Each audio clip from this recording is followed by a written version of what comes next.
Hey, everybody, welcome. I'm Lucy Duncan, the Director of Friends Relations for AFSC, and I'll introduce you myself a little more later in the program. And welcome to the first event of our corporation program this year, which is the annual meeting of AFSC, which brings lots of Quakers together. I'm really grateful lots of other folks and lots of other Quakers could be here tonight. This is Quakers, AFSC, and Abolition. Then and Now. We're going to be looking at the history and of abolition and Quakers' complicated relationship with it and what we envision for the future. And we have an amazing lineup of guests that will be speaking, having a conversation tonight with us. And I want to turn it over to Louis to introduce himself. Good evening, good afternoon. My name is Louis Webb, and I am here as a staff person with the American Friends Service Committee. I coordinate our healing justice work, and I'm super excited for this conversation. And you'll find out a little later why. It's mostly for selfish reasons. I hope that's okay. But I hope to leave this conversation more skilled than I am now to advance a call for abolition of the carceral state. So I'm really looking forward to learning. Thank you. So I'm really excited about tonight because of the presenters that we have tonight, because of the opportunity to really talk and explore the issues of abolition together and Quakers' relationship and AFSC's relationship to it. But I'm also really excited about it because we had a meeting of most of us, a couple last week, and or during the week, and it was kind of a rocky meeting, like, oh, what are we doing? And some really important questions were asked about how do we build together, how do we make this a space that's really a conversation in which we can be vulnerable and share from our whole selves. And so out of that has emerged, I think, a conversation I'm really excited to be a part of and to help moderate with Louis. And excited to have you all join in that conversation, and hope that you will come to this space with your questions, your hardest questions, and your full spiritual selves to receive what we will be hearing, and to offer your own questions and voice into the space. So we're going to start by introducing all of the panelists will introduce themselves. And I'm going to start. As you know, I'm the Director of Friends Relations, and my role is really about working to engage Quakers in the life and the work of AFSC in many different ways. And we're each going to offer a little bit of something about who we are and why we're here, but also a little bit that helps make us real to you all. And one of the things when I was preparing for this, I remembered that in the first month that I worked for AFSC, I had the incredible honor of accompanying Dominique Stevenson, who ran our Friend of the Friend program, into the Maryland Correctional Training Center. And I got to witness an incredibly powerful conversation among the incarcerated men there about love. And their insights about love were some of the most deep and powerful insights I had ever heard. And after leaving that experience, that so vividly for me was an indictment of prisons, that these people, these men with this incredible spirit were locked away from us. And it really, just that experience really made me feel and created in me the seeds of wanting to be an abolitionist. It was many years later that I got more of a political understanding, but that experience was really inspiring for me. So I'm going to turn it over to Marcus next, if you want to introduce yourself. Yes, thank you, Lucy. Thanks to Khary for making our meeting possible. And greetings to all of you. My name is Marcus Rediker. I teach history at the University of Pittsburgh.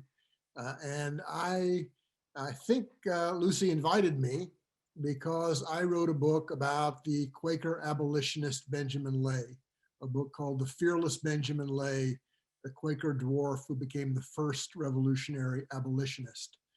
I do believe that Benjamin Lay is the most important Quaker abolitionist by far, and that he is also the most unknown of the Quaker abolitionists. And I must say here at the beginning that the Quakers themselves deserve a lot of responsibility for that, because he was disowned, he was repressed, but he was not defeated. 2 full generations before the emergence of an anti-slavery movement, Benjamin Lay had the courage and the mental power to break through what was commonly agreed among almost all people of European descent was a natural phenomenon, that is the institution of slavery. Benjamin said, it's not natural, it's got to be abolished now. So part of my purpose is to try to help to bring Benjamin Lay back to public memory, because we need him right now. And the fact that he was a revolutionary abolitionist who imagined a completely new way to live, I think is very important. In terms of my own relationship to abolitionism, I've not only been studying it for many years, I've been involved in many prison-centered movements. I was a member of the National Coordinating Committee of the movement to free Mumia Abu Jamal, who was falsely convicted of killing a police officer in Philadelphia in 1982. And I should also mention that I have a familial connection to prisons. My uncle escaped from a federal prison. He was recaptured. He was taken to the federal penitentiary in Marion, Illinois, where he died under suspicious circumstances. We were unable to prove what actually happened, but there's a reasonable chance that the guards murdered him. So the issues of this evening are very important to me in a personal way, a political way, and a moral way. Thank you. Thanks, Marcus. Katharine, will you introduce yourself next? Yes, thank you. And thanks to you, Lucy, for organizing this with Louis, and thanks, Marcus, for that introduction, and Khary for your management of this session. So I'm also a historian, and I'm a historian with deep connections to Quakerism, and I actually became a historian largely because of those connections. I grew up in Philadelphia, went to Quaker school, and my research in history began with really trying to understand sort of the roots of where I grew up, and the stories I had been told. And one of the stories that I was sort of most proud to be associated with was the story of Quakers and abolition. So in my research, I started by trying to think about, well, where did it begin, and what can we learn from it?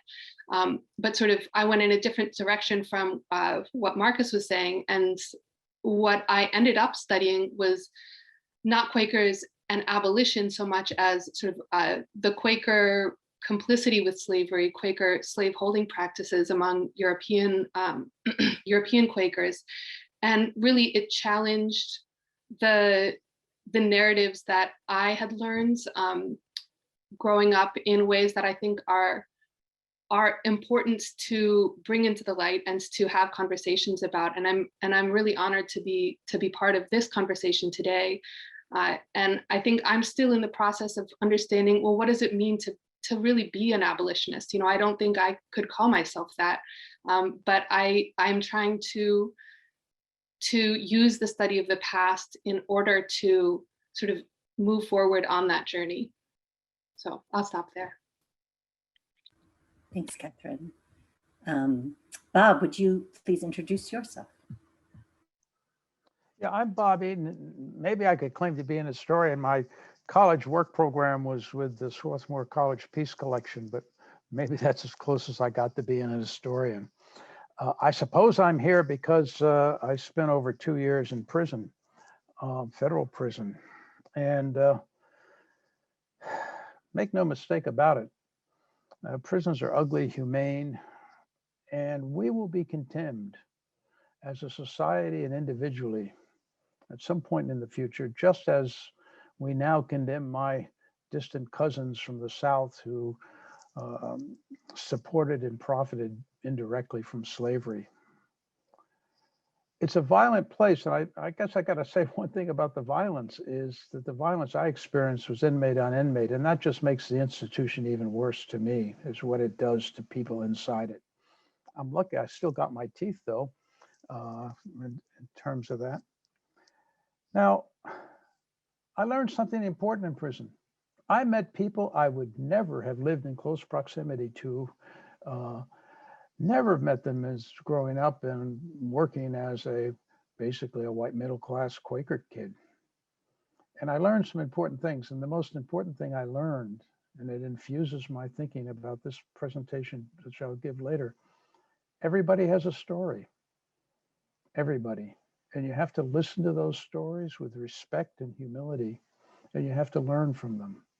Because people aren't what you first think they are. They all have a story. Thanks. Thanks, Bob. Khary, will you introduce yourself, please? How you doing, everybody? My name is Khary Bekka. I guess I'm here in testament to the faith and practice of Friends and Sanctioned Worship Group.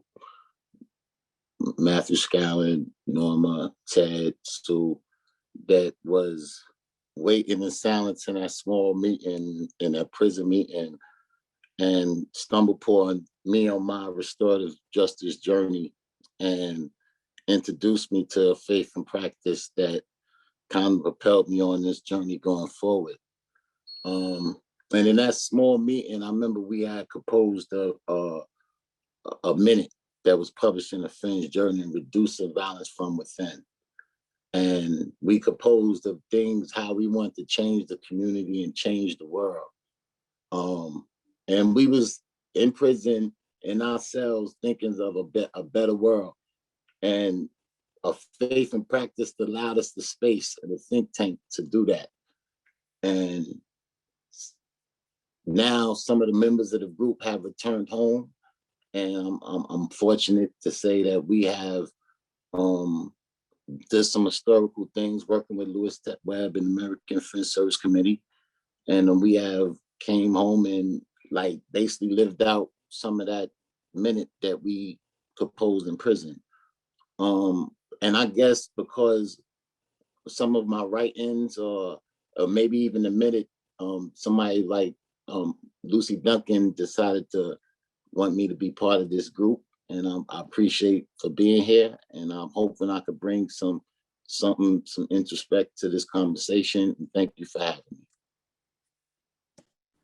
Thanks, Khary. And Jed, will you introduce yourself? Hi, friends. Good afternoon, good evening to those of you in different places than I am. My name is Jed Walsh. My pronouns are he, him, and his. I live on occupied Duwamish land, also known as Seattle, Washington. Thanks to everyone who spoke before me, if I didn't already say that. Thanks to Lucy and Lewis for inviting me to be part of this conversation. I've been identifying as a prison abolitionist for about 10 years and doing various efforts under the umbrella of police and prison abolition. I got started at the University of Oregon, where I was a student and started organizing on my campus, as well as participating in Alternatives to Violence project workshops inside the Sheridan Correctional Institution in Sheridan, Oregon. In Seattle, I was involved for a number of years in a campaign to stop the construction of a new youth jail. And I have a deep interest in transformative justice and models for responding to violence and harm in a community-based way that don't use punishing and exiling strategies, and look at how we can all work together and respond to harm that's happened from a standpoint of considering oppression and structures, and also thinking about what healing and justice looks like in a very different model than what we're given to in our society. And I love reading and writing, and I work currently in special education in the Seattle Public Schools. And it's great to be here with all of you tonight and to see friends, some of whom I know and many of whom I don't, and excited to talk with everyone. Thanks, Jed. Lewis, will you introduce yourself? Hi again. My name is Lewis Webb, and I'm the Healing Justice Coordinator at AFSC. And in this space, as I mentioned earlier, to learn, When I have my opportunity to delve into that a little bit, I will. But as the Healing Justice Coordinator, I have the gift of working with some amazing colleagues across the country. And they're amazing, not just in their work, but in their vision and in their spirits. And that spirit and that vision has us talking about abolition in a way that I did not envision in my time here at AFSC. It is so exciting. It's so daunting. And yet it's exactly where we belong. And so I'm super excited to learn from you all as we engage in this conversation about Quakers and abolition. Can't wait. Thanks, Louis. So I want to talk a little bit about where this conversation came from. So I don't know how long it was, many months ago, Louis approached me and said, Lucy, can we work together on a campaign or really inviting Quakers to more deeply consider abolition of the penal system? And I said, oh, that's a great idea. And yes, of course we can. And so I've been working with Louis. We've been working together on the Free Them All campaign, but we also have been really thinking about how to engage and invite Quakers more deeply into this work and into the consideration of this work. And so in the next few days, you're going to hear a lot about AFSC's work, but a lot of the workshops that are coming up in the corporation program will explore different aspects of abolition, including restorative justice, including the Free Them All campaign, including economic justice, which is something that is really elemental to being able to work towards abolition. And then also Louis and I are going to be co-leading a workshop at the FGC gathering this summer on abolition. And in talking with him, I thought, it would be really helpful to have an article around this and why Quakers should more deeply engage. And so I wrote an article with Louis's help and many other people's help, Mila Hamilton and other coworkers in AFSC, called A Quaker Call to Abolition and Creation. And that was published on April 1st in Friends Journal. I'll put a link in the chat at some point. And in that, I drew upon Katharine's work and others' historical work around Quaker complicity with slavery and Quakers' complicity with the penitentiary system and the invention of the creation of the Walnut Street Jail and then the Eastern State Penitentiary, and look at our busting the myths about what we say about ourselves, that we're abolitionists, that we're all abolitionists, and really look at the much more complex history that really tells us truth about who we were.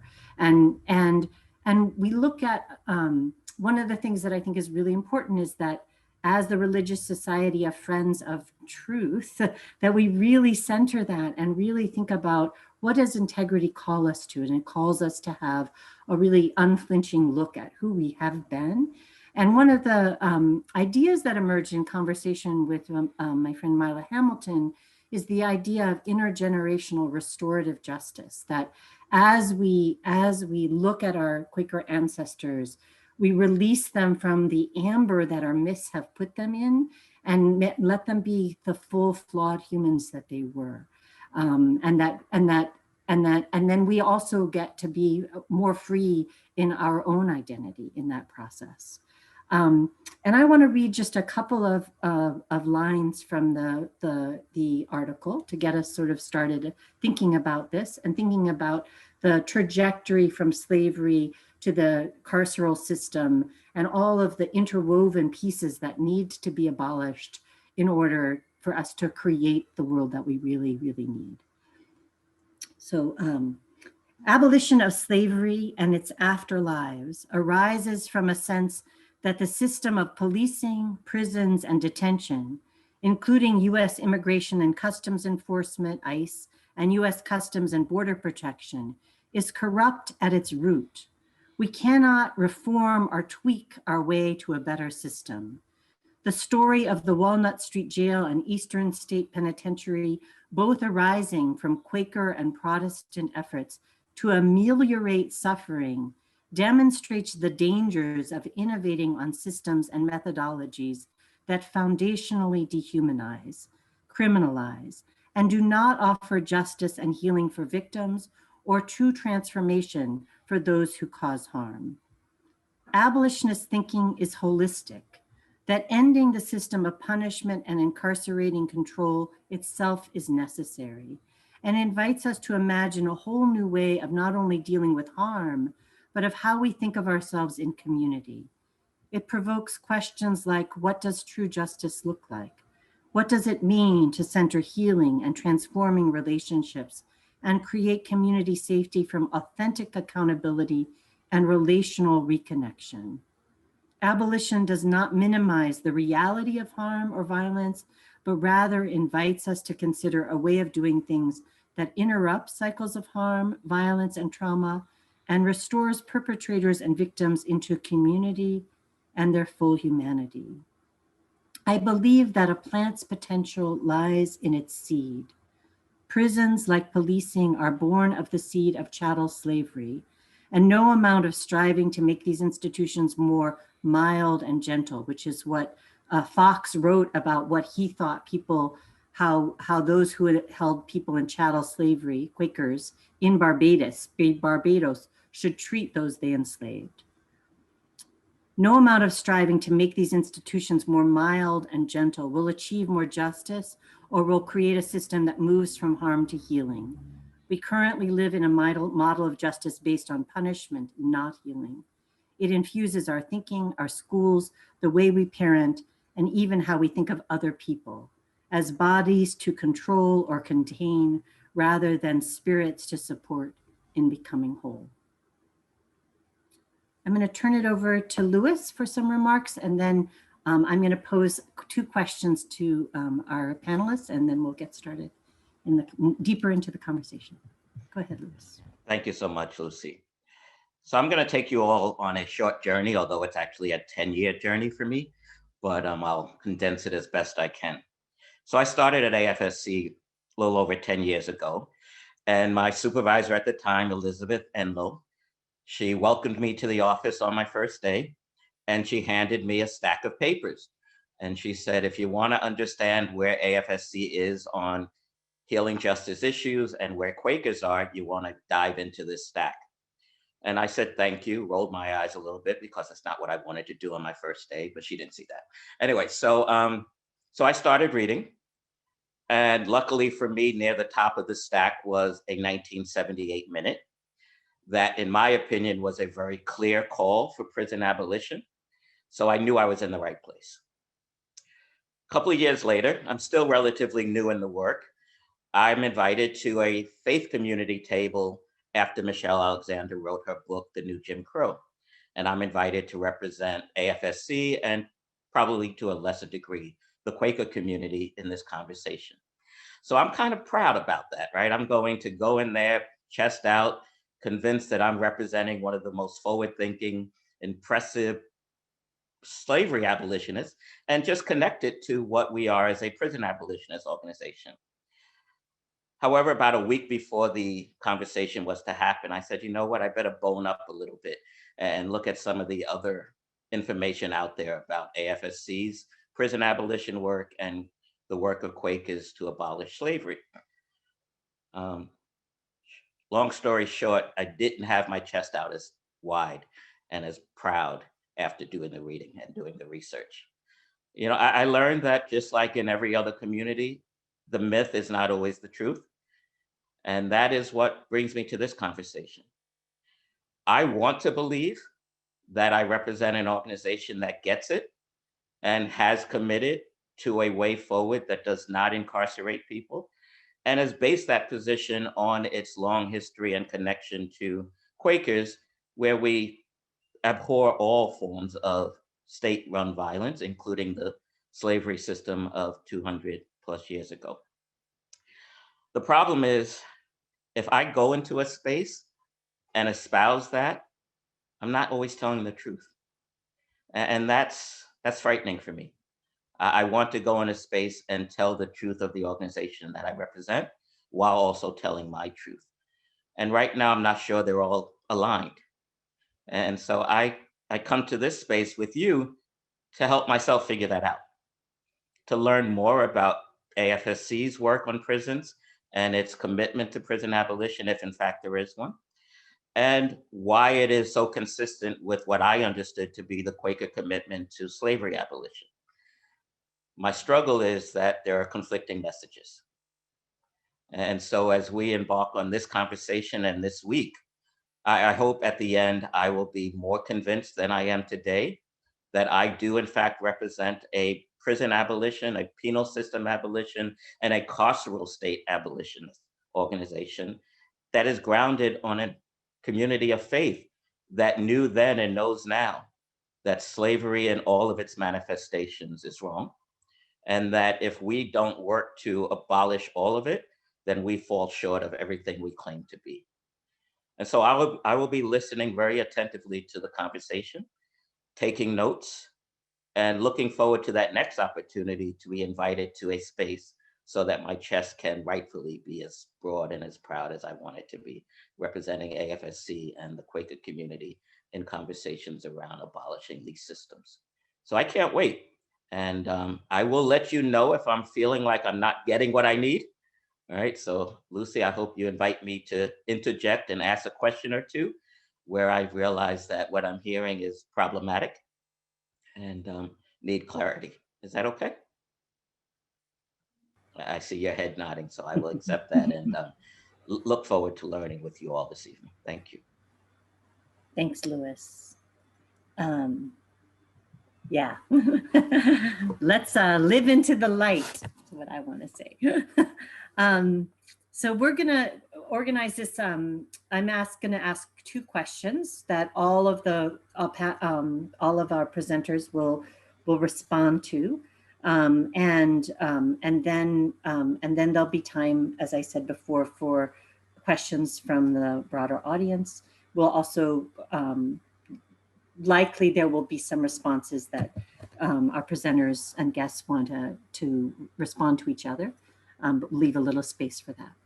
So the two questions that each person is going to answer is, what does being an abolitionist mean for you?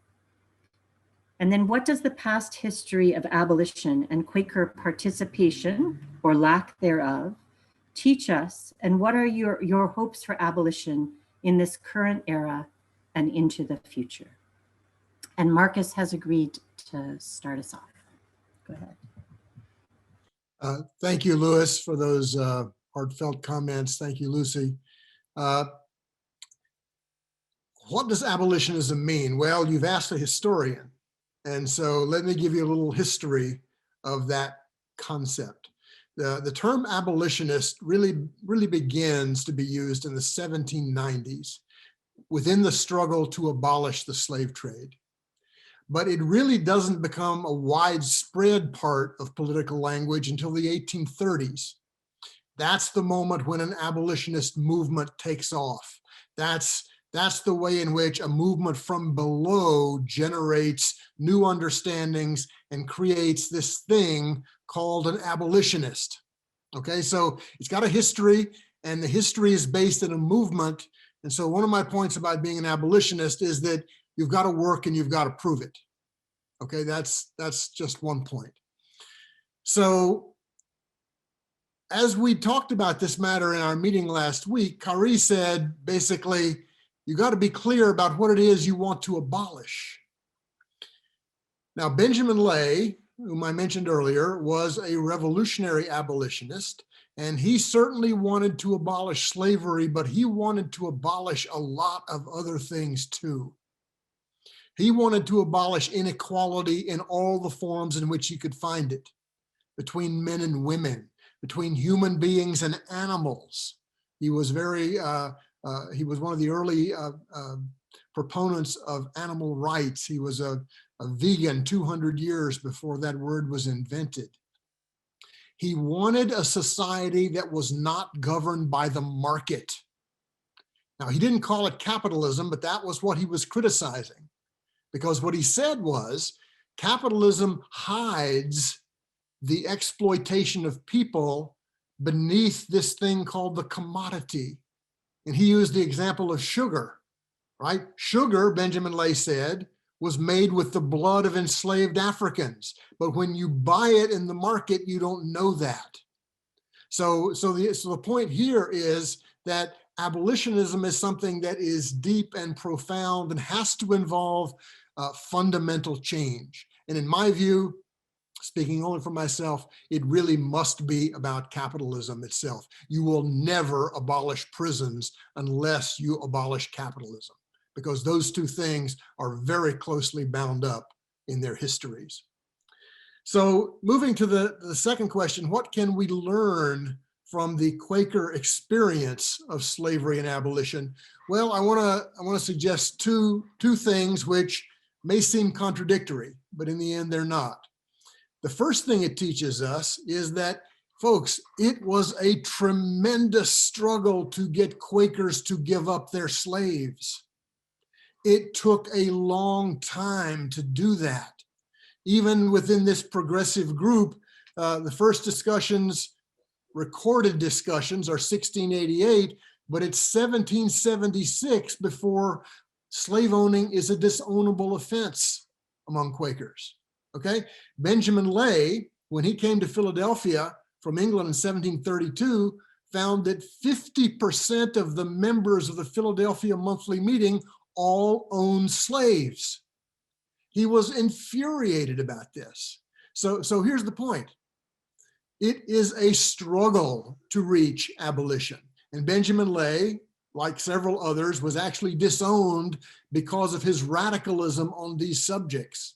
Okay, so the first thing we've got to admit is that the power of the institution of slavery has historically been extremely great, past and present.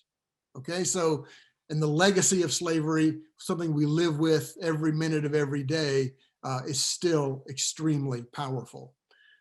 Now, the other thing, which might seem contradictory, but isn't, is that it is possible for groups of people who organize themselves together to make fundamental change pretty quickly.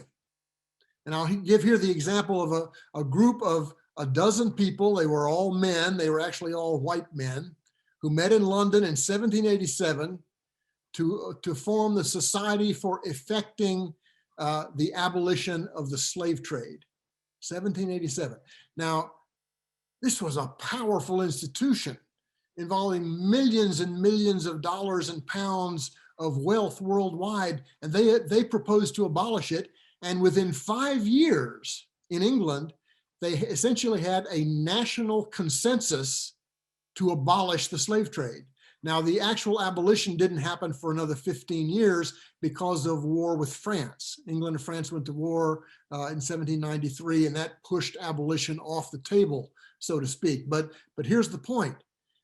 With a movement, if you can build a movement, it is possible to do something remarkable very quickly. But you have to find the right tactics, the right strategy, and all the rest. So here's what I am hoping for in the long term. My hopes right now for abolitionism are fairly modest. The thing that I think we have to do before anything really significant happens is that we have to face the past. This is really critical because a tremendous amount of energy goes into denying that we have the history that we actually have. Let me give you an example. Ever since 9/11, we talk about terrorism constantly, don't we? On the news, front page of the newspaper, practically every day. We talk about terror and terrorism. The question is, can American society face the fact that its history is based on the slave trade and slavery, both of which depended on terror? Is that a history that we can face? Now, I think some people have faced it. Some people know this truth, but there's still a tremendous denial. So I'm hoping that if we can face the history, then we can undo the damage. Then we can actually begin to repair. Then we can make reparations to build a better kind of society. And I'd like to just add something to what Lucy said about multi-generational restorative justice. One of the things that historians are increasingly talking about is slavery, not just as an atrocity of the past or an unfortunate phase of our history, but as a crime against humanity. And by that is meant something that affects the society in which it happens for many generations thereafter. In other words, it's not over. You abolish slavery with the Emancipation Proclamation and the 13th Amendment, but the afterlife of all this, we all know, is here. It is with us all the time in many, many forms: discrimination, poverty, inequality, racialized incarceration, and especially, I think, premature death. Race and premature death are still very serious issues. So in my view, abolitionism has a tremendous amount of work to do. We have to earn that title. We have to be mindful of its history and its limitations, because a lot of abolitionists and a lot of Quaker abolitionists wanted to abolish slavery, but they didn't want to abolish racial inequality. That we've got to face. They were perfectly happy to let that continue, and they would make themselves feel moral, like moral people, as long as they could oppose slavery. But those two things are not identical. And of course, what we know happened is that after slavery was abolished, the form of exploitation changed to sharecropping and Jim Crow and other forms of keeping people in subjection over the long term. So basically, it's a hard struggle to become an abolitionist, but once you build a movement, I think radical change is possible. And I do believe Benjamin Lay can teach us a lot about those processes. Thank you. Thanks, Marcus. Katharine, would you go next, please? Sure, thank you. And thanks, Marcus, for those wonderful remarks. You know, as another historian, you're going to be getting a historical perspective, but a different one. Because as I mentioned earlier, you know, I think Marcus and I have gone in slightly different directions in sort of this realization of the Quaker, the more complicated struggle between Quakers and abolition. So, right, I mentioned that I began my historical research trying to understand the origins of Quaker abolition. And I started with what I thought was the beginning, which was the 1688 Germantown protest that's been mentioned already. And again, you know, it was a document I continue to have a lot of admiration for, but I quickly came to realize that it wasn't the beginning of an abolitionist movement. You know, it was rejected by the Philadelphia Yearly Meeting, among other things. And as Marcus mentioned, it took a century for abolition to actually really take root within Quaker communities. And so when I realized this, I really took a right turn in my research objectives. And I started to look at, well, you know, if this isn't a story about Quakers and abolition, then I want to understand what was actually going on in the 17th century with Quakers and slavery. And so one of the things that I realized is that, you know, again, while one of the narratives that is so strong today in Quaker communities is about the important role that Quakers played in the abolitionist movement, you know, when I actually went back and did the research and looked at the 17th and early 18th century documents, what I saw was that Quakers have played an important role in another story that we don't ever talk about, which is that they pioneered many of the arguments that justified slavery that were based on Quaker theology. And, you know, Quakers like George Fox and others were pioneers in many ways of creating arguments that would be touted by white Christian slave owners in the antebellum South.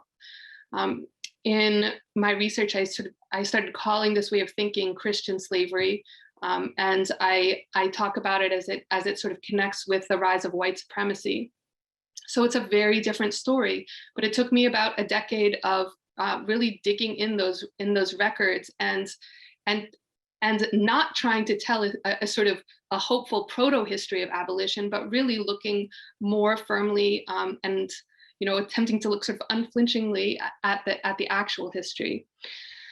So, in terms of the future, what I think I can offer, again, are lessons from the past. And one of the things that I really came to believe strongly in doing my research is that, being well-intentioned is not enough, and being radical is not enough. I think abolitionists need to be brave, and they need to be critical thinkers.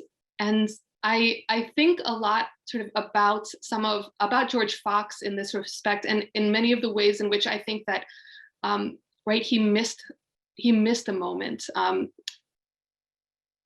Lucy mentioned earlier in her remarks his trip to Barbados in 1671, and I think a lot about that trip to Barbados because it really could have gone differently. It was Fox's first time seeing an American slave society, and he actually immediately got ill, right? So he was sick for about a month. And when his health improved, he spoke to gathered friends about a new vision that he had for Quaker worship on the islands. But he didn't advocate for abolition. Instead, he urged friends to be benevolent slave owners, and he urged white friends to worship with enslaved and freed Africans. And I think it's important to sort of sit with that and to think about it within the context, because actually it was radical, right? And the following, a few years later, the Barbados legislature passed a law against the Quakers meeting in interracial worship spaces. Quakers were fined for doing so. But of course, it's not sufficient, right? And so I think we need to recognize that here, it's not, this radicalism isn't enough. And I almost think that because they got pushback, it almost helped to assuage any guilt that they weren't really getting to the root of the problem, right? So there's a way in which a form of radicalism that's contrarian and gets pushback can cover up what's really going on. And what I think was really going on is that Fox chose the institution of Quakerism over the humanity of other people. He wanted, I think that he rightly feared telling the Barbadian white Quakers, all but four of whom were enslavers, that they could not do so because it would have threatened the institution. We see what happened with later revolutionary abolitionists like Benjamin Lay. And so, yeah, he did not live up to the truth, right? And that really gets me to one of my next reflections or lessons, which is that we really need to stop coding abolition, and especially historical abolition, as white, and looking to white Quakers specifically as abolitionists. There's been so much debate about Fox about whether he was a proto-abolitionist or not. Why aren't we talking about Nell and Yaf, who were stolen Africans who were forced to labor for Lewis Morris, who's a Quaker living in Barbados and then New York.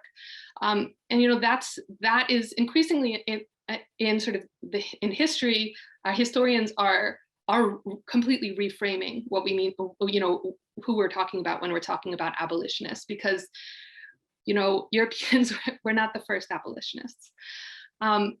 And this is my third sort of point that I wanted to get to, and Marcus kind of touched on this, which is that going back to being well-intentioned is not enough. There are a lot of white abolitionists who are deeply racist. If you go back and read the writings of white Quaker abolitionists, there are some who really ground their abolition in a commitment to humanity and freedom. And there are a lot who ground their abolition and their anti-slavery work in this desire to separate themselves from others and to maintain what I think, what they consider to be racial and religious purity. And yeah, you can just, you see it in the documents. It's very obvious. And the last thing I'll say is, I really agree with Marcus that we need to be honest about the stories we tell ourselves about the history of Quaker and abolition. And so much of what I learned was not fully honest.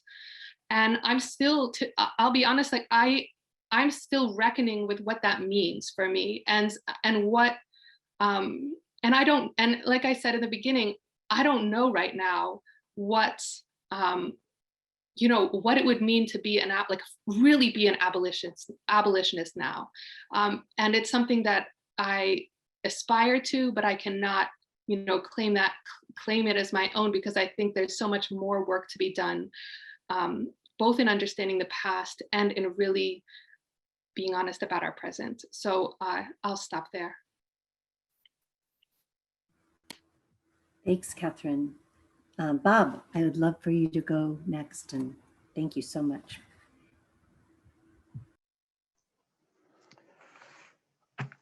It's very hard to follow these two presentations, quite frankly, because it almost just reduces me to paralysis.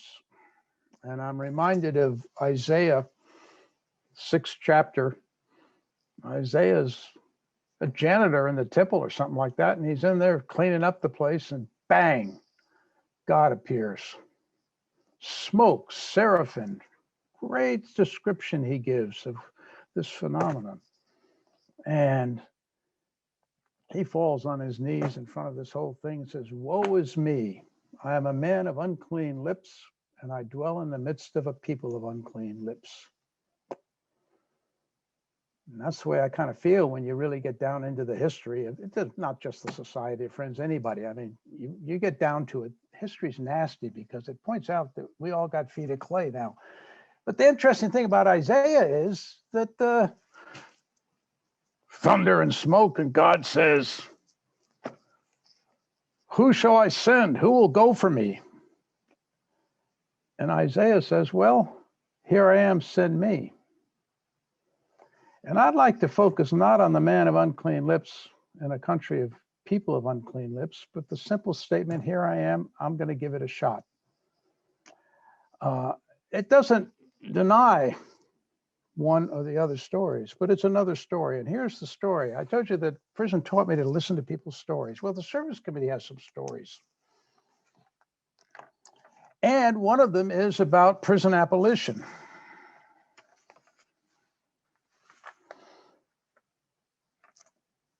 And in '78, the board actually passed a minute. I was not present at that meeting. I was on the staff sitting in San Francisco.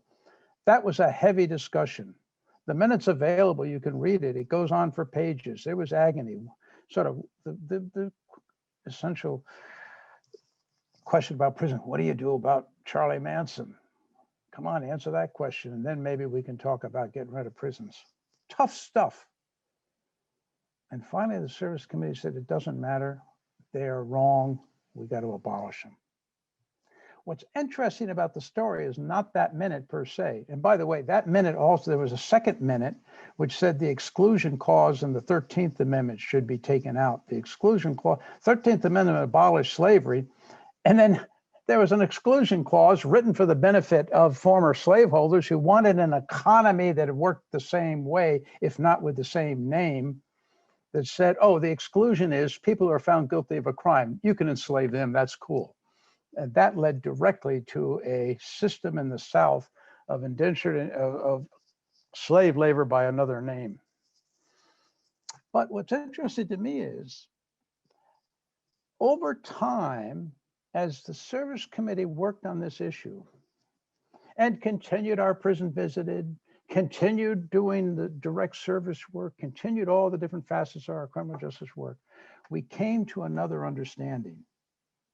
And that understanding was encapsulated finally in 2006 when Laura Magnani, who recently retired from 30 years of service with the Service Committee in San Francisco, she co-authored a book for the Service Committee called Beyond Prisons. And the thesis of that book was, yeah, the Service Committee is for abolition of prisons, but we now understand that we have to go further. It's the penal system itself that needs to be taken out root and branch and rebuilt.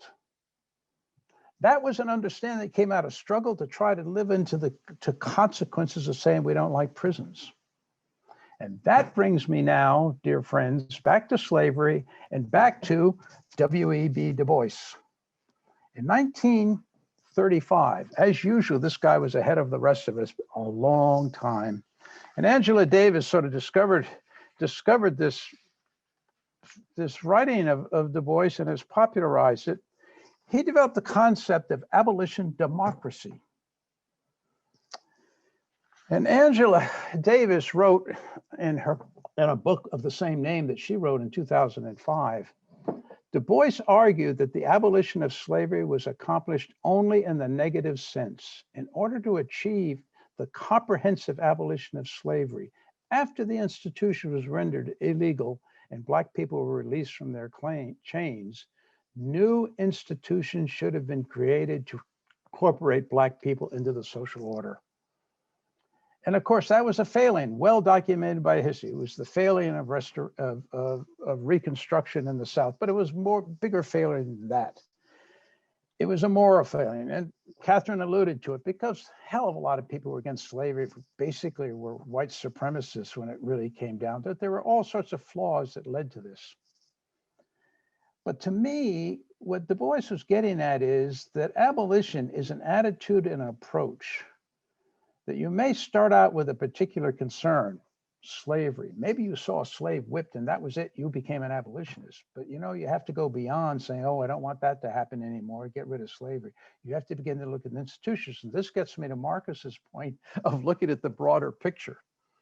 Because I think many of us understand right now that without challenging the economic systems that support prisons, we're not going to get very far. And that's Du Bois's challenge to us, that abolition democracy demands that we continually go to the roots, keep looking, because the first thing that we thought we were concerned about actually has webs and tentacles into the society around us. And we've got to be concerned about that. And I want to just very quickly now, I'm going to sketch this out. This is lightning fast now. Stay with me. Economic justice.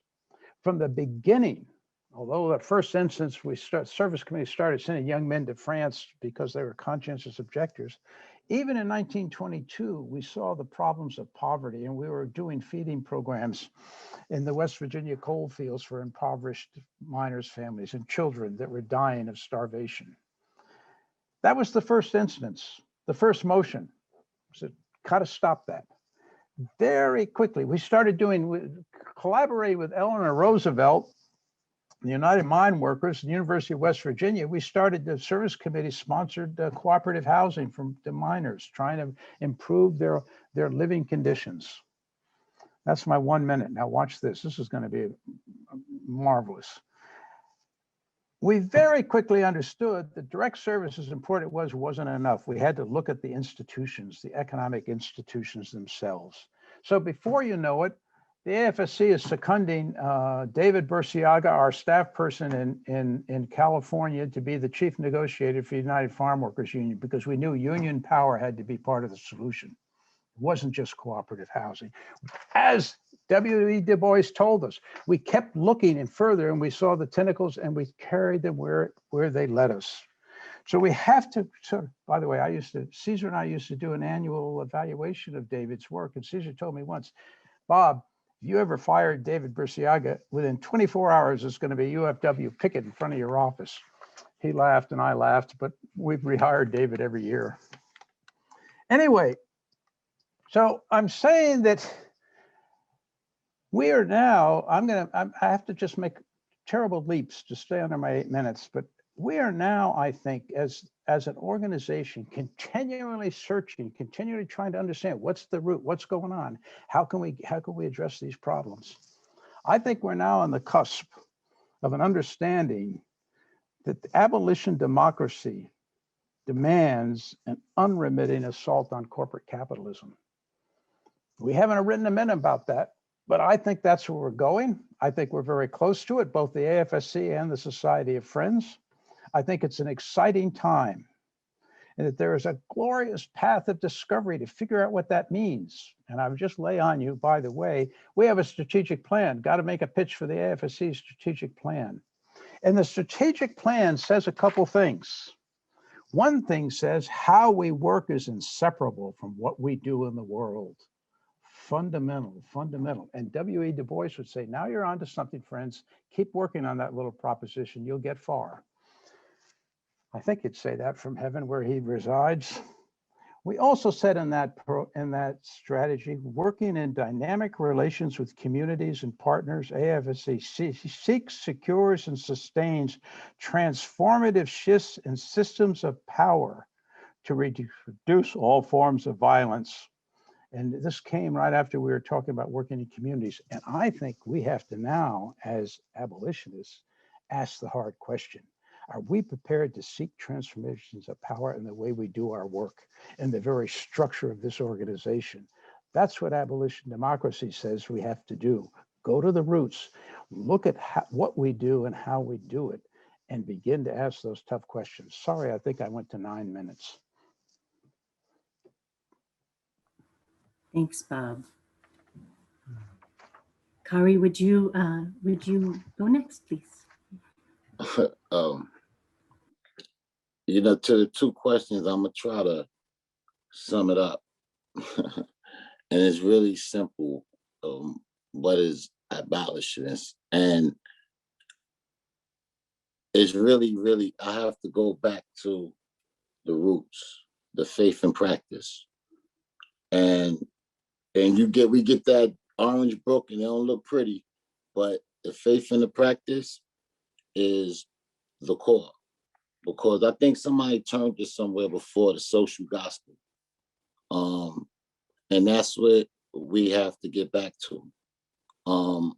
And I come from a situation where I lost all my faith from the particulars of my case and, you know, being accountable for life.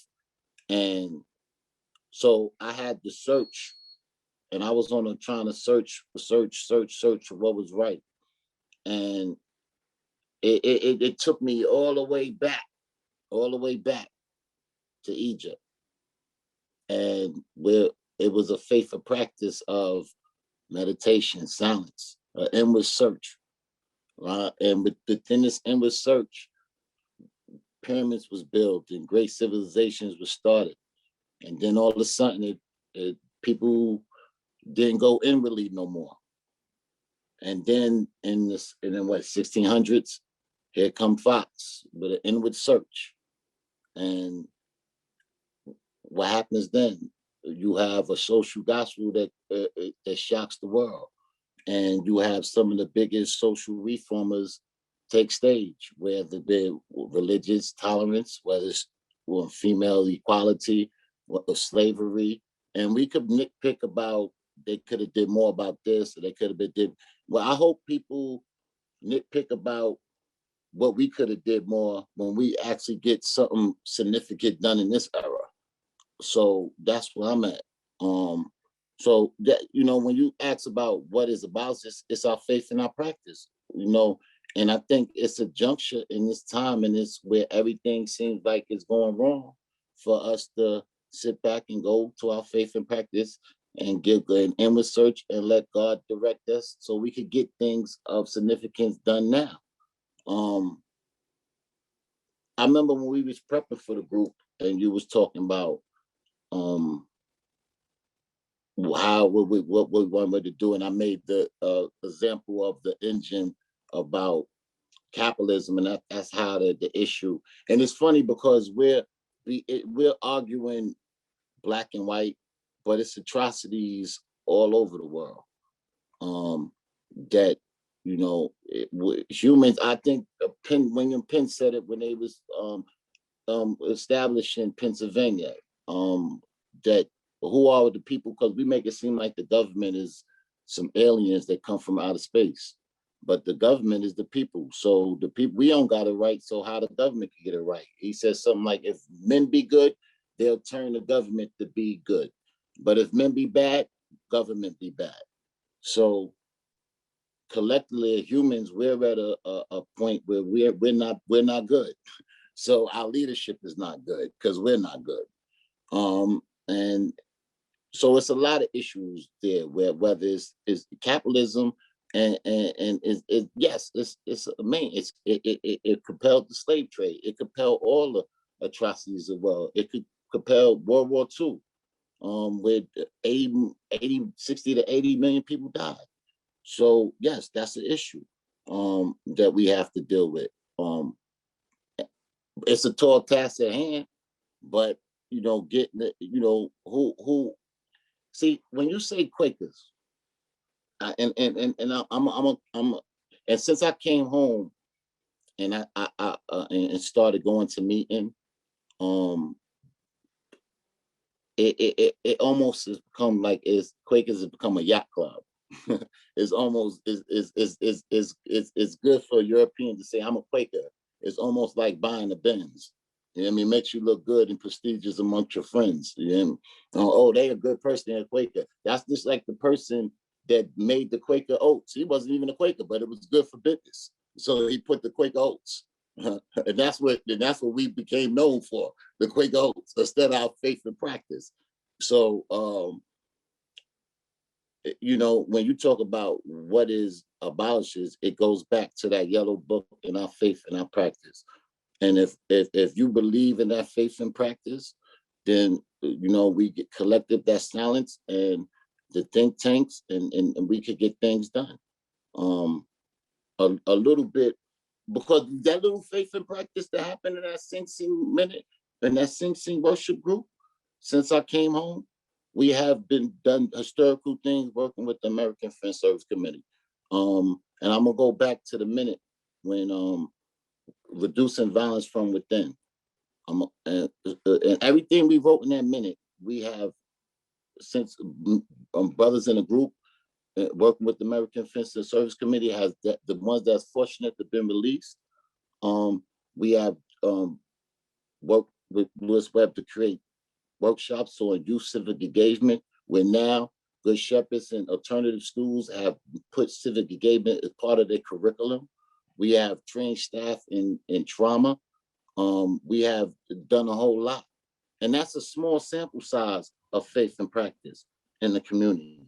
So like when you get invited me to here to talk about what is abolition, I just like to keep it simple so people won't really get confused. It's our faith and our practice, and it's the social gospel, and that's what we need to get back to. So I try to sum it up as quick as possible within my 8 minutes, and I'm gonna let y'all go. Thank you. You got 1 minute later now. Thank you so much. Jed, would you please go ahead? So I've been thinking during this conversation about what I want to say, and the truth is I really don't know. I didn't write out my remarks ahead of time. I haven't practiced. There's a lot in everyone's comments that I'd like to respond to. And there's a lot that I'm sitting with and that brings me to the space tonight, as I hope is true for all of you, and a lot that I don't know and that we don't know, and that I want to give myself the time and space to sit with and not feel the nervousness and the rush that I feel right now to try to give something coherent in 8 minutes. One thing that I do feel like sharing is that I'm a member of my University Friends meeting in Seattle, Washington, but after many years of trying to get the meeting to agree with me and the campaign that I worked on to stop a youth jail in Seattle, and seeing that Friends had so many reasons that they couldn't come into unity about opposing a jail for young people, I said, I don't want to come to worship anymore, because I don't want to be in a faith community that doesn't have the resolution to agree with what we don't want and to say clearly, yes, we can oppose this. Yes, we may not know all the answers, but we know that something is wrong and we're ready to take a stand and to be committed to something. And in my experience as a young adult friend, I've really seen Quakers fail time and time again to take what I see as urgent and necessary action around Black Lives Matter, around white supremacy in our country, around so many things. I think Quakers have not done what I wish that we were doing. And so my heart feels broken by that, while at the same time, I feel proud to be a member of my meeting. I also really try to speak from a place of thinking about my relationships and not seeing myself as an individual, but trying to be grounded in the people that I know, the people that I work with, the people that I have deep ties to, and the people that I build ties to, and seeing that whatever we're going to do, we're going to have to do it together, and we're going to have to find a way to bridge conflicts and bridge divides and disagreements and get to know each other, including around things that feel really scary or painful or messy, or where we don't want to keep working together. I think finding the ways forward where we are able to come back together after division and after heartbreak and after trauma, I think that's important work that we as friends do have a legacy of doing, but also need to keep honing our practice of and practicing ways to hold conflict generatively, directly, and compassionately. And so I'm eager for a lot of white friends to develop a stronger way of practicing that with each other and a greater ability to speak for ourselves, but also speak with passion and speak to the issue and show up for the things we believe. I also want to name that I'm a queer and transgender person, and that my truth and my experience and my witness is really deeply tied to being a member of those communities and to my experiences in the world and how I am affected by homophobia and transphobia, and what it means for me to navigate all of that and to often be in spaces where I don't see a lot of other queer and transgender people, and to know that I'm bringing something and that I know something different because of the things I've been through, and to try to find ways of lifting that up and working with other people who share different and the same parts of my experience, and recognizing that queer and trans communities also experience state violence, the impacts of the prison system, impacts from policing in ways that may not always look the same as straight and cisgender people's experiences with law enforcement. When I think about what abolition is to me, abolition is a lot of things, but it includes an everyday practice of trying to move away from punishment and shame and violence and trying to think about relationships, transformation, and healing.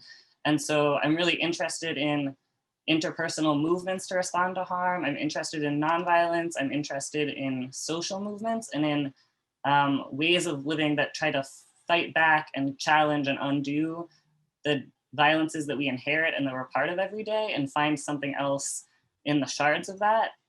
And then my hopes for abolition in the future, I guess I'll just speak to my personal hope, which is to continue working in the spaces that I'm in, to do the things that I can do with other people and in relationships.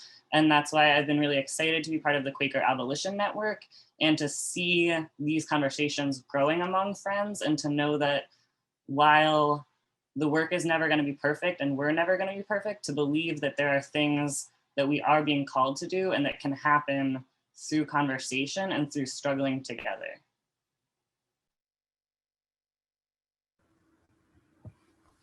Thanks, Jed.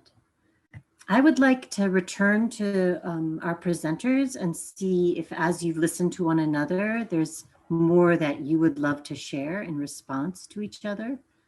And just raise your hand or unmute if you'd like to. I would just say that abolition, whether it's for slavery, prisons, or anything else, it starts with a specific and then grows and expands and makes more demands on us. And that's why I love the concept of Du Bois, because he made it a positive thing, not just I'm against prisons, I'm against slavery. He says, no, what were you for? What's the for? Are you really for, in fact, trying to have a non-racist society where African-American former slaves are welcome into, are part of the society, or are you not? And, you know, it really is very simple. And any Quaker kid in first day school knows the answer. At the end of the day, what's the first motion? It's love. God is love, and God is the first motion. And that's what keeps leading us backwards and backwards in terms of abolition democracy, it seems to me, to a radical look at what we're doing. Thanks, Bob. So I want to open it up to the questions from you all. And There's one question that's define abolition, and Mackenzie has said, the way I think about abolition is first rejecting the idea that anyone belongs in prison and that police make us safe. The second and larger part of abolition is the process of figuring out how to build a society that doesn't require police or prisons. And that's from Mackenzie and I's article in Western Friend called Abolish the Police. Thank you. Thank you. So there's another question. So we're opening it up if you have questions. There's one question from Tina Stanton. How does forgiveness figure into this? You know, I was giving a talk at Rutgers University a few years ago and was showing an image of an African man who was in the process of being tortured by a slave owner. And an African-American minister in the audience asked me, can you forgive the people who did that? I didn't know how to answer. But then, so I asked the minister what he thought. He said, I try very hard to forgive them for 5 minutes every day. And that real forgiveness will only come in the end with justice. I think that may be the way I would answer the question. It's part of a process of recognition and justice. Thanks, Marcus. And David Ragland of the Grassroots Reparations Project, which is a very powerful organization, and movement. He says that reparations is the midpoint between truth and reconciliation. And so really deep repair is necessary of the wrongs, is necessary for the justice that Marcus is talking about, and for people to and there may be an individual process, but at the societal level, there's something else deeper. Somebody, Jed, there's somebody who would like to know more about the Quaker Abolition Network, if you're willing to talk about that. Well, the Quaker Abolition Network is a pretty informal effort at this point. It was co-founded by myself and my friend Mackenzie Barton-Rawledge. We've had a number of meetings since January and are figuring out our structure and how we want to move forward and what we think the work means and how we want to do it together. But it's been a really inspiring and exciting group of friends to connect with a lot of people with different ideas and different perspectives. And to get involved or learn more, anyone is free to email me, jedwalsh9@gmail.com, or Mackenzie, and her email is mbartonrawledge@gmail.com. Lucy, maybe you could send this out to registrants after the panel tonight with information about getting connected to the network. But I guess I'd say it's a very grassroots and undefined effort that is hoping to inspire conversations and action in the manner of friends around these issues. We've also been asking ourselves how to define abolition at our meetings, but we keep not really saying a definition either. Thanks, Jed. Khary, go ahead. No, I would, to the question, if someone was saying define abolition, in a social sense, you could define it in a lot of ways, in a lot of terms. In a spiritual sense, I think it's what we call spiritual alchemy. And I think that's the process of our faith and our practice, is creating, the process of creating gold from metal. You know, turning base metals into gold, turning bad things into good things. And we have a call to do that inwardly with ourselves and outwardly with the world and the society we live in. And so I would think if you want to define it spiritually, and it will be spiritual alchemy. And Bob, when he was speaking, he had made it clear for me when he was talking about the process. I think that's how you would define it. I don't know. That's how I define it. That's up to, a conversation for the group. Here's a really good question that Lorraine asks, or Jean, I'm not sure which of it is. What would be an abolitionist conversation about the Derek Chauvin trial? I could take that.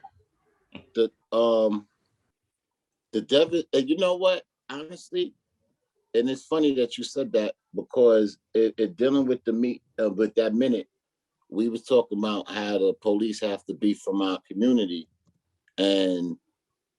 But the funny part is this, that I just finished talking with an officer myself. The work I do put me in line where I work in precincts. So I just got into a conversation with an officer, and he literally hugged me to the point where he didn't want to, because he told me he just lost his wife, and he had told me that he was in war, and he actually experienced a friend of his dying right in front of him, got shot in the head by a sniper. And it was funny because me and Matt, we thought about it as far as when it was police killing on African Americans when I was in jail in 2016, 17. And I came up with a theory of why this was going on. And it's really, it brings a broader spectrum of what to be a police now, you need two criteria. You either have to have a bachelor's degree or 2 years military experience. And what's going on is a lot of these people officers are veterans, and they're coming home from war and they can't turn off. And because you figure it, if you come home and you're a veteran, being a law enforcement is just right down your lane. So that's a lucrative career that you're gonna get into. But if you come from a situation where you're turned into a killing machine and you're turned to keep people in hostile situations and control, and then you're controlling the communities the same way, you're gonna be a little bit, people that come home from war ain't right. So they address the bigger elephant in the room of war is a cruel and a natural thing, and what we do with our veterans. So when I look at that case right now, I'm looking at the bigger picture as far as the effect of our law enforcement and what we do about the screening. Are they able to actually service our communities, mentally able to service our communities after returning home? And I would think that it's funny because I went to the paper and I talked to someone in the paper, and they found out that it's research on this now where they're talking about the veterans coming home with mental impurities from war. So that's, I think, looking at the about how it fills into the case with George Floyd, I think, yeah, we need to look at that. The war is a cruel and natural thing. Quakers is against peace, and it's unfair to send people off to war and tell them to come home and be normal. And this was happening with our officers, and it may be the real reasons why you find a lot of these murderers in our communities.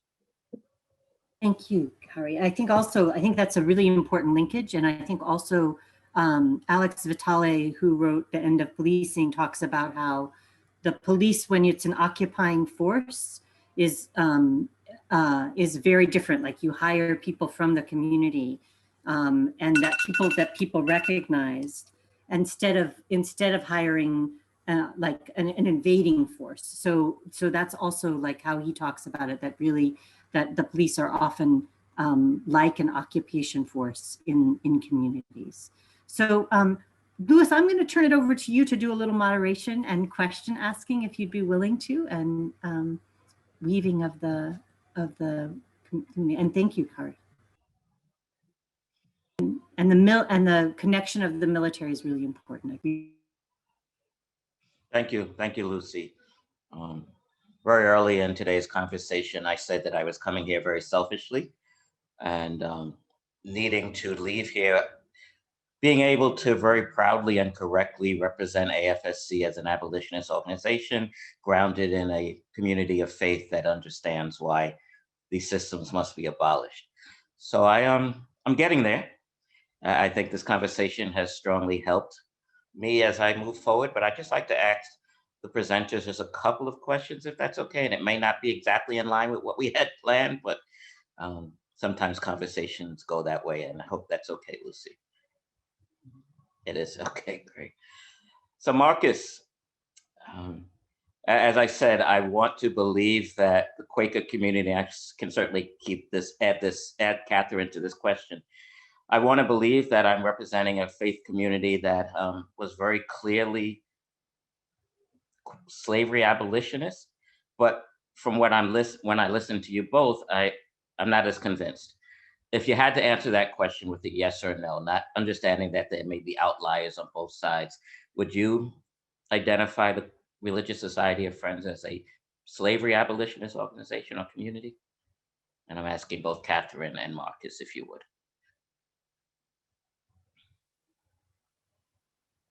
I would say that as a result of the very severe internal struggle, the Quaker community did decide that it was an abolitionist society. That in 1776, it becomes a disownable offense. That doesn't mean that Quakers abolished racial prejudice, far from it, but it does mean that they took a stand on that issue. Now, that issue itself is complicated though, because earlier today, I was reading about a Quaker meeting in Kennett Square, Pennsylvania, that started disowning Quakers who were involved in the Underground Railroad because most Quakers didn't want to break the law. And they knew that what was being done in the Underground Railroad was breaking the law. So I guess the point is that you're never once and for all an abolitionist, and that struggle has to be renewed over and over and over again so that you can achieve clarity, but also build consensus about what it is that you stand for and what that means, because abolitionism itself changes over time as the historical circumstances change. So it doesn't mean the same thing to be an abolitionist now that it meant in the 19th century. We're dealing with a different array of power relations. So again, it's an aspiration. I think the Quaker organization has taken a stand on the aspiration, but has not always engaged in the struggle to renew it. Appreciate that. Thank you. Katharine, if you wanted to add anything to that. Sure. Well, I'll say that I actually agree completely with what Marcus said, that the answer depends on the time, right? Like the time in the past. And so, you do have a century long where you have friends who are taking that stand, who are being abolitionists, being silenced, repressed, and kicked out of meetings. And that's part of the history of the institution. But that this, there still is eventually. And I think that, again, I think back to Marcus's point about struggle, right? There is just a long, hard struggle that, you could say that in some ways it came into some sort of fruition in 1776, but that was absolutely not the end, and that we are still living in that struggle. Thank you so much. One more selfish question. I know we're almost out of time, but it's so important to me to do the work of the community as a representative from AFSC. And the community that is most often impacted by the current carceral state don't look like your traditional Quaker community. So I've always wondered about the role of white people showing up as abolitionists, both around slavery and around the carceral state. Can anyone point me to some really well-known, clear, undeniable abolitionists that didn't look like most of you?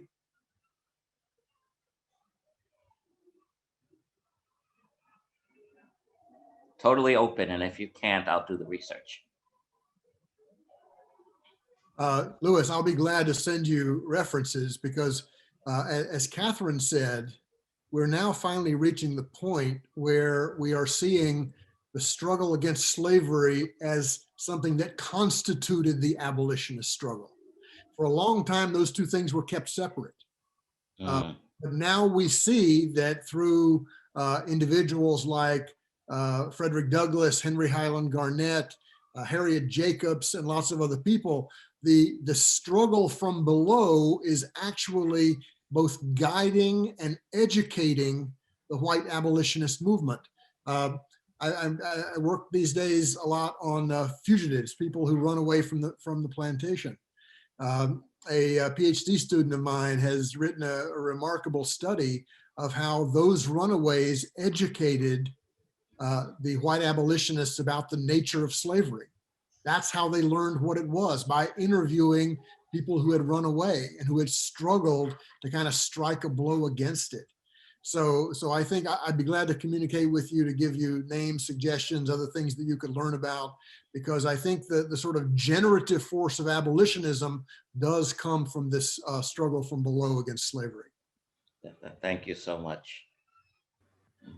Lucy, are you closing us out? Because I'm super mindful of the clock. Yeah, it's time. Yeah. And I want to just to, as part of closing us out, that I think that the struggle, the movements from below, and the way that AFSC has been, and we hope will continue to focus in communities and build from the communities and from the people most impacted, centering their leadership and guidance, is essential to the process. And to be disconnected from those movements is essentially missing the understanding, the central understanding of that of God in everyone, and that of God in those people who are most impacted by what it is we're trying to struggle against. And so I think that's a really essential connection and an essential thought to end with, that whose voice we listen to, and how we proceed in our movements is really essential. So I want to thank the panelists so much, and all of you for being here tonight. Obviously, this is just the beginning of a conversation. Tonight has been recorded, so you will be able to watch it and share it with others. And I really want to invite you to come to the rest of the corporation program this week, in which we'll be exploring many dimensions of this, including economic justice. So tomorrow night, we're going to have people presenting on the Free Them All campaign that AFSC is a part of AFSC's work. On, I think Wednesday, we'll be presenting on restorative justice. I'll put the link in the chat, and I really hope that many of you will come and engage much more deeply in the coming days. I want to thank all of you. It was really a provocative and powerful conversation. And Louis, I want to thank you as well. And let's close with a moment of worship, and may we move forward in our deepest work to create the world that we really need, and that is being experimented with, particularly in communities impacted all over the world.